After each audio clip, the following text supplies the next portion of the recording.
प्रधानमंत्री नरेंद्र मोदी ने सोमवार रात संयुक्त राष्ट्र की अहम मीटिंग को वर्चुअली संबोधित किया। बंजर होती जमीन और सूखे के हालात पर हुई इस मीटिंग में प्रधानमंत्री ने कहा कि भारत ने हमेशा धरती को मां का दर्जा दिया है। कम होती उपजाऊ भूमि और सूखा मानवता के लिए चिंता का कारण है। यह पूरी दुनिया के लिए खतरे का संकेत है। विकासशील देशों को ज्यादा खतरा। मोदी ने कहा, जमीन का कम होता उपजाऊपन विकासशील देशों और दुनिया के लिए बड़ा खतरा है।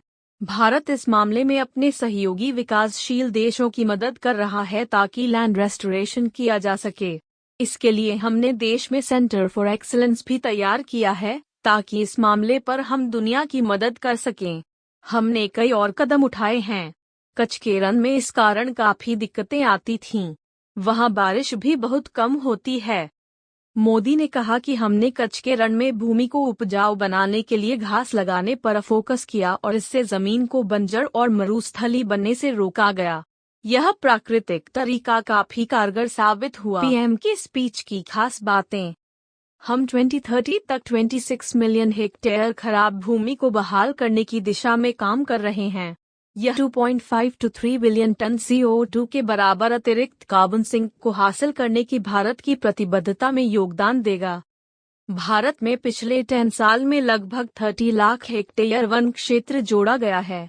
इसने संयुक्त वन क्षेत्र को देश के कुल क्षेत्रफल के लगभग 1/4 भाग तक बढ़ा दिया है। हम भूमि क्षरण तटस्थता की अपनी राष्ट्रीय प्रतिबद्धता को हासिल करने की राह पर हैं। दुख की बात है कि भूमि क्षरण आज दुनिया के 2/3 हिस्से को प्रभावित करता है।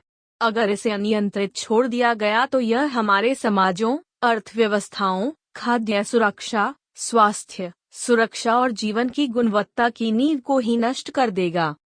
भारत में हमने हमेशा जमीन को महत्व दिया है और पवित्र पृथ्वी को अपनी मां के रूप में मानते हैं।